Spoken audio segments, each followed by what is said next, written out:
শেখ হাসিনার চাইতো শক্তিশালী প্রথম আলো, আমার তো এখন এটাই মনে হচ্ছে।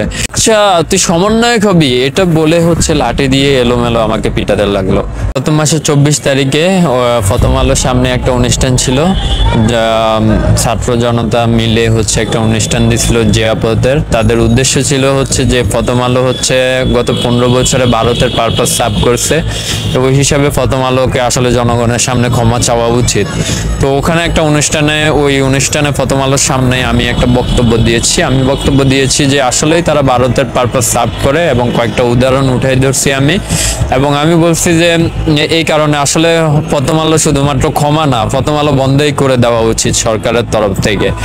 এটা বলার পরে আমি আমার বক্তব্য শেষ করছি। বক্তব্য শেষ করে যখন আমি ভার্সিটির দিকে আসতেছিলাম, মেট্রো রেলে চলে গেছি অলরেডি একদম উপরে, তখন ওখানে 10 জনের মতো লোক আসছে, এসে বলল যে আমরা গোয়েন্দা থেকে আসছি, আপনার বিরুদ্ধে গোয়েন্দা রিপোর্ট আছে, আপনি আমাদের সাথে চলেন। তো আমাকে নিয়ে গেল নিচে, নিয়ে যাওয়ার পরে একটা গাড়িতে বসালো। গাড়িতে বসানোর পরে হচ্ছে প্রায় আধা ঘন্টার মতো আমাকে ঘুরছে। যখনই গাড়িতে বসাইছে তখনই তাদের রূপটা প্রকাশ হয়ে গেল যে তোদেরকে এতদিন কিছু করতে পারি নাই, এখন তোদেরকে একটা একটা করে শেষ করে দেব।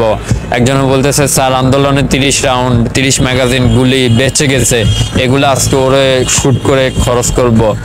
তো আধা ঘন্টার মতো এলাকাতে মানে শহরের বিভিন্ন এলাকাতে এলোমেলো ঘোরার পরে আবার কেউ একজন বলল যে না প্রথম আলোতে নিয়ে চলেন। এরপর আমাকে প্রথম আলোতে নিয়ে গেল। তো প্রথম আলোতে নেওয়ার পরে আমাকে হচ্ছে প্রথম আলোর পার্কিং এ নিয়ে গেল। আর পার্কিংটা যখন আমাকে পার্কিং এ নিয়ে গেল, একদমই মানে অস্বাভাবিক একটা পার্কিং ছিল। মানে একটা বিল্ডিং এর পার্কিং এরকম হওয়ার কথাই না। যখনই আমি ঢুকলাম আমার মনে মনে হলো যে আজকে আমি শেষ, এটাই আয়নাঘর। মানে এরকম একটা মুড আমার ভিতরে কাজ করতেছিল। দেন আমাকে বললো যে তুই শিবির করিস, আমি বললাম যে না। বললো যে তুই জামাত করিস, আমি বললাম যে না আমি জামাত করি না। এবার আমার থেকে মোবাইলটা কেড়ে নিয়ে গেলো, এটা নিয়ে আমরা থাপ্পড় দিতে লাগলো। এরপরে মোবাইলটা আমার ফেসবুকে ঢুকার পরে দেখলো যে এই আন্দোলনের অনেক ফটো আছে। ফটোতে বললো যে তুই কি করিস, আমি বলি আমি বৈষম্য বিরোধী আন্দোলনের সাথে এখন হচ্ছে কমিটিতে থাকবো উত্তরার। এটা যখন বললাম তো আচ্ছা তুই সমন্বয়ক হবি, এটা বলে হচ্ছে লাঠি দিয়ে এলোমেলো আমাকে পিটাতে লাগলো। প্রায় 10 জন প্রায় 2 ঘন্টার মতো আমাকে একদম লাঠি দিয়ে জানোয়ারের মতো পিটাইছে। পিটানোর পরে যখন আমি প্রায় 5 বার সেন্সলেস হয়েছি। এরপরে এই পিটানোর মাঝখানে তারা কনভারসেশন করতেছিল এইরকম যে তুই সমন্বয়ক হবি, 5 তারিখে তোদেরকে কিছু বলি নাই, তোদের সমন্বয়কদের কিছু বলি নাই, এখন তোদেরকে একটা একটা করে ধরবো, একটা একটা করে দেখে নেব, তোদের সবাইকে শেষ করে দেবো একটা একটা করে, এরকম বলতেছিল। আর আমাকে যখন মারতেছিল তখন 3 জন সাংবাদিক, একজনের হাতে ক্যামেরা ছিল, তারা হচ্ছে উপরে যাচ্ছিল, মানে প্রথম আলোর নিচে থেকে উপরে যাচ্ছিল। মানে তারা আমার দিকে ফিরেও তাকালো না। মানে বিষয়টা এমন হয়েছে, মানে তাদের কাছে it's like a common sense, like a ordinary, মানে তাদের কাছে এটা দেখতে অভ্যস্ত এরকম মনে হচ্ছিল। তা আমাকে পিটাচ্ছিল। আমরা হয় না একটা অস্বাভাবিক দৃশ্য দেখলে হঠাৎ করে দাঁড়ায় যায় বা জিজ্ঞেস করে কি হচ্ছে এখানে, তারা দাঁড়ালো না, জিজ্ঞাসা করলো না, জাস্ট তাকাইছে, হ্যাঁ চলে যাচ্ছে। মানে অর্ডিনারি দেখলো আমাকে পিটাচ্ছে, কিছুই কোনো রিয়েক্ট করলো না। তখনই আমি বুঝে গেছি এখানে এই পার্কিং এর ভিতরেই আসলে মানুষকে আনা হয়, এনে অত্যাচার করা হয় বা নির্যাতন বা মারাই হয়। আসলে কতজনকে মারছে ওই পার্কিং এর ভিতরে আমার ঠিক ধারণা নাই, তবে আমাকে যে মারছে এটা অলরেডি মানুষ দেখছে বা সবাই জানে। আমি বের হওয়ার পরে আল্লাহ আমাকে বাঁচাইছে, বাঁচানোর পরে আমি একটা ফেসবুক লাইভ করছিলাম এবং আমি দেখাইছিলাম যে আমাকে কিভাবে অত্যাচার করছিল। আপনারা যদি চান আমি চাইলে একটা ফটোও দিতে পারবো আপনাদেরকে। তো আমি প্রায় 5 বার সেন্সলেস হয়েছি। আর যখনই আমি সেন্সলেস হয়েছি তখনই আমি ফ্লোরে জোরে জোরে পড়ছি। তো আমার মাথাতেও একটু মানে এফেক্ট পাইছি আমি। তো আমাকে বারবার পানি দিয়ে উঠাইছে, আবার বারবার পিটাইছে।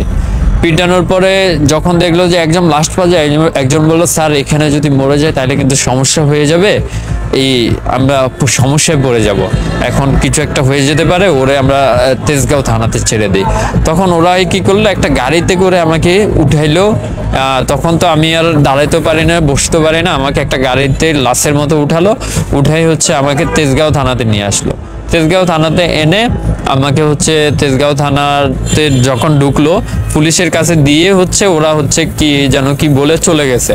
তখন পুলিশের এসআই বা ওসি যিনি ছিল দায়িত্বরত, উনি হচ্ছে আমার কন্ডিশনটা দেখলো যে খুবই খারাপ, মানে এই মুহূর্তে যদি আমার ট্রিটমেন্ট না হয় আমি এই মুহূর্তে মারা যাব। তখন এটা দেখে উনি একটা ভিডিও নিল, উনি বললো যে দেখো তোমাকে এই গোয়েন্দা সংস্থার লোকেরা নিয়ে আসতে, আমি এই সম্বন্ধে কিচ্ছু জানি না, ঠিক আছে।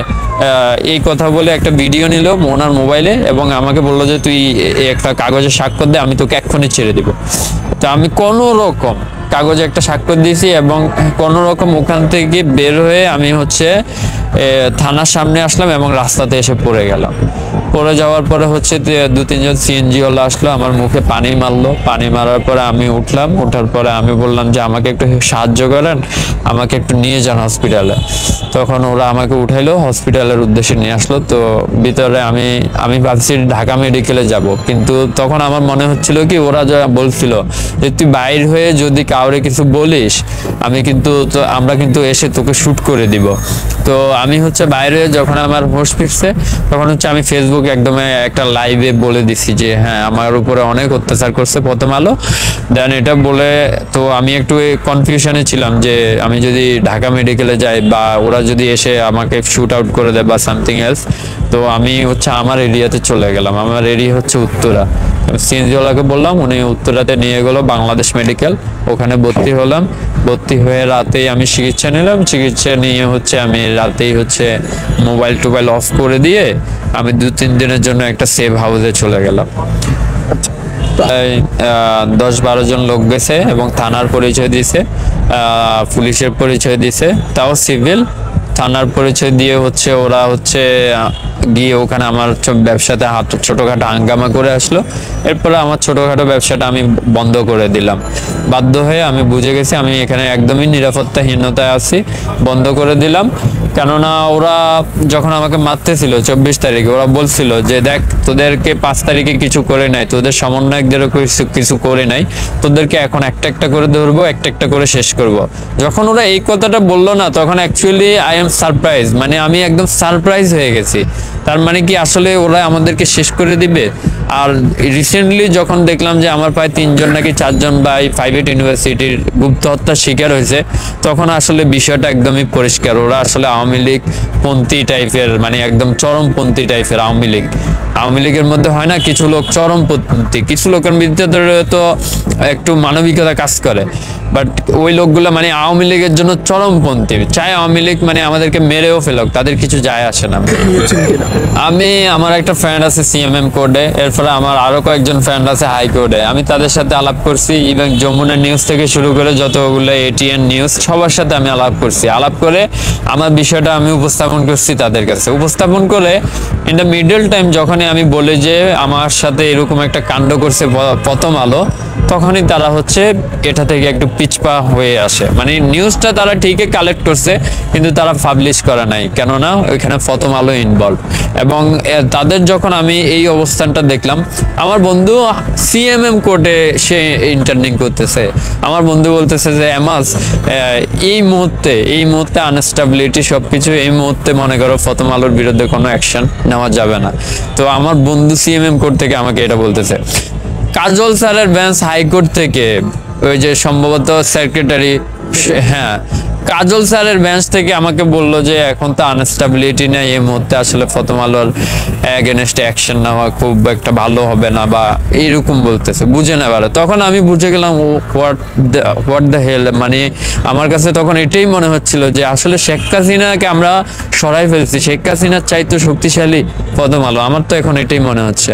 ইভেন আন্দোলনের সময় আমাকে উত্তরা থেকে সম্রাটের লোকেরা তুলে নিয়ে গেছিল, আমাকে এবং আইবির আরো কিছু ছাত্রছাত্রীকে নিয়ে গিয়ে আমাকে বসুন্ধরা নিয়ে পিটাইছে। ওটা তো যাক আন্দোলনের সময় ছিল, নিয়ে পিটাইছে, আবার ছেড়ে দিছে, বেঁচে গেছি। ওটা আন্দোলনের সময় ছিল, আমরা জিতে গেছি, শেখ হাসিনা চলে গেছে, ওটা না হয় মেনে নিলাম। কিন্তু ভাই স্বাধীন দেশে এটা আমার রক্ত দিয়ে আসা দেশ, ঠিক আছে, আমার ভাইদের রক্ত দিয়ে আসা দেশ। প্রতিটা আন্দোলনের হাজার হাজার ফটো ভিডিও প্রতিটা আন্দোলনের আছে। আর আমার সেই অ্যাক্টিভিটি সেই 16 সাল থেকে, যখন মানুষ শেখ হাসিনার বিরুদ্ধে কথা বলতে ভয় পাইতো, তখন থেকে সেই 16 সাল থেকে অনাবরত শেখ হাসিনার বিরুদ্ধে কথা বলে আসতেছি। ঠিক আছে, হয়তোবা রিসেন্টলি হয়তোবা আপনাদের সামনে প্রকাশিত হয়েছে, আপনারা রিসেন্টলি ছিলেন, কিন্তু এলাকাতে তো আমরা হচ্ছে পরিচিত মুখ হয়ে গেছে যে আওয়ামী লীগের বিরোধিতা আমরাই করি। এখন ধরেন আমার এলাকাতে আওয়ামী লীগের বিরোধী হচ্ছে আমি। ঠিক আছে, আমার এলাকার জন্য আমি পরিচিত লোক, তার মানে আমার এলাকার যারা গুপ্ত হত্যা করতে চায় তাদের জন্য আমি হচ্ছে একমাত্র মানে হচ্ছে ইন্টেনশন, টার্গেট। ঠিক আছে, তারা তো আর এসে সাজিদ ভাইয়ের বিরুদ্ধে অ্যাকশন নেবে না, কিন্তু তারা এটা চালাবে। আপনি দেখেন যারা আমি তো মনে করি আমাদের যারা সমন্বয়ক যারা আছে তারা হচ্ছে প্রথম সারির সমন্বয়ক, তারা ফেস ভ্যালুর কারণে তারা এখন বেঁচে যাবে, আপাতত বেঁচে যাবে, এবং আমি চাই তারা বেঁচে থাকুক, আমি চাই সেটা। কিন্তু তাদের পিছনে আমরা যারা ছিলাম, সেকেন্ড সারির যারা আমরা ছিলাম, প্রায় 4 লাখ লোক আমরা ছিলাম ওই দিন গণভবন ঘেরাওতে, বঙ্গভবন ঘেরাওতে, সংসদে আমরা ছিলাম। এই 4 লাখ লোক বিভিন্ন জায়গায় পরিচিত, ধরেন আমি আমার এলাকাতে পরিচিত, সুতরাং আমার এলাকার আওয়ামী লীগ যে আছে তার এগেনস্টে টার্গেট হচ্ছে আমি।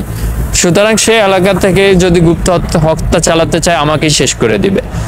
দেখেন ভিন্ন জায়গায় 3-4জন প্রাইভেট ইউনিভার্সিটির ভিন্ন জায়গায় ভিন্ন প্লেসে খুন হয়েছে, কিন্তু ইন্টেনশনটা দেখেন 4 জনের। আপনি ফেসবুক ঘুরে দেখেন, ফেসবুক প্রোফাইল দেখেন, দেখবেন যে একটা না একটা পোস্ট আছে রিসেন্টলি ভারতের বিরুদ্ধে। তো এটা তো বুঝাই যাচ্ছে ইন্টেনশনালি আমরা যারা ভারতের বিরুদ্ধে যাচ্ছি আমাদেরকে শেষ করে দিচ্ছে, ইভেন স্টিল নাও। আমার চাওয়াটা বাদ দিলাম, একজন যোদ্ধা হিসেবে আমি বলবো যে আমার উপরে অত্যাচার হয়েছে, আমি এটা চাই, সেটা আমি বলতে চাই না। আমি শুধু এই সরকারকে বা এই জনগণকে আমি মনে করাই দিতে চাই, দেখেন আমার একজন ভাই আইনজীবী চট্টগ্রামে খুন হয়েছে, ওনার নিউজটা প্রথম আলো কিভাবে করলো? হেড অফ দ্য লাইনটা দেখেন, সংঘর্ষের কারণে হচ্ছে আইনজীবী নিহত। আমরা বর্তমান জেনারেশন যারা আছি আমরা খবর পড়তে অভ্যস্ত, কিন্তু আমরা কি খবর পড়তে অভ্যস্ত? আমরা হচ্ছে খবরের হেডলাইন পড়তে অভ্যস্ত। আপনি দেখেন তাদের হেডলাইনটা দেখে কিভাবে বুঝার কোনো ওয়ে আছে যে এখানে কি হয়েছিল। একটা হেডলাইন করলো, একটা গণমাধ্যম যদি মানুষকে হচ্ছে ইন্টেনশনালি যদি একটা মানুষকে অন্য রাস্তায় প্রবাহিত করার জন্য যদি এরকম একটা হেডলাইন করে যে সংঘর্ষের কারণে আইনজীবী নিহত, তাহলে তো মানুষ সেটা বুঝতে পারবে না। সুতরাং বেশি দূরে যাব না, আমার কথা বাদ দিলাম, আমাকে আন্দোলনের সময় সম্রাটের লোকেরা, আওয়ামী লীগের লোকেরা আমাকে নিয়ে পিটাইছে, আমি বিচার পাই নাই, আমি মামলাও করতে পারি নাই, আমি থানাতে গিয়ে ঘুরে আসছি, আমি মামলা করতে পারি নাই। বুঝেন এবারে, আমি উত্তরা থানাতে গেছি, আমাকে বলছে যে এটা আপনাকে পিটাইছে কোথায়? আমি বললাম যে আমাকে বসুন্ধরাতে নিয়ে গিয়ে পিটাইছে। বলতেছে যে প্লেস অফ ক্রাইম, যেটাখানে হচ্ছে আপনাকে মারা হয়েছে ওইখানে গিয়ে আপনাকে পিটানো হয়েছে। আপনি বলেন ইজ ইট সেন্সিবল? এটা কোনোভাবে কি সেন্সিবল হইতে পারে? আমাকে একজন লোক আমার এলাকা থেকে উঠাই নিয়ে আমাকে অন্য একটা এলাকাতে নিয়ে মারছে, এখন কি আমি ওই এলাকাতে গিয়ে ওই এলাকার জন্য আমি নিরাপদ? ওই এলাকাতে গিয়ে মামলা করা আমার দ্বারা পসিবল? তাহলে এই যে প্রতিটা জায়গায় আমাদেরকে হেনস্থা করা হচ্ছে শুধুমাত্র আইনের দোহাই দিয়ে আমি উত্তরাতে একটা মামলা পর্যন্ত করতে পারি না। যা করতে পারি না আমার আফসোস নাই, কারণ আন্দোলনের সময় আমার ভাইয়েরা মরে গেছে, আমি তো মায়ের খেয়েছি, আফসোস নাই। কিন্তু স্বাধীন দেশ রে ভাই, স্বাধীন দেশে অন্যায়ের বিরুদ্ধে কথা বলতে এসে যদি এরকম একটা মাইর খেতে হয় তাইলে তো হইলো না। আর অন্যায়, প্রথম আলো যে অন্যায় করছে এটা বেশি আমাকে দিয়ে উদাহরণ দেওয়ার দরকার নাই। আমার ভাই আইনজীবী খুন হয়েছে, তার নিউজটা কিভাবে করতে পারলো? শুধুমাত্র মিসলিডিং করার কারণে, আমি জনগণের সামনে জানতে চাই, মিসলিডিং করার কারণে একটা গণমাধ্যমের বিরুদ্ধে অ্যাকশন নেওয়া যায় কি না? হ্যাঁ অথবা না। একজন সেন্সিবল পারসন, আমি প্রায় 10টা দেশ ঘুরে আসছি বিদেশে, আমি জানি একটা গণমাধ্যম কখনো নিউজ হেডলাইন দিয়ে মিসলিডিং করতেই পারে না। যদি করেও বাই মিস্টেক করেও, সেটা নিয়ে অন্ততপক্ষে একটা কমিশন গঠন হয়ে যাবে, সেটা নিয়ে একদম মানে পুরা আন্দোলন হয়ে যাবে, এটা সম্ভবই না। এটা নিয়ে অন্ততপক্ষে জবাব দিতে হবে। আর আমাকে মারার পরে পর্যন্ত তারা একটা জবাব পর্যন্ত দেয় নাই, বুঝেন এবারে। আমি এখন তো একদমই নিরাপত্তাহীনতা, আমি উত্তরাতে থাকি না, এখন বেশিরভাগ বিশ্ববিদ্যালয় এরিয়ার আশেপাশেই থাকি। আমি অন্ততপক্ষে এখানে থাকলে নিজেকে সেফ মনে করি, but I am not a safe for in Bangladesh, এটা তো বোঝাই যাচ্ছে।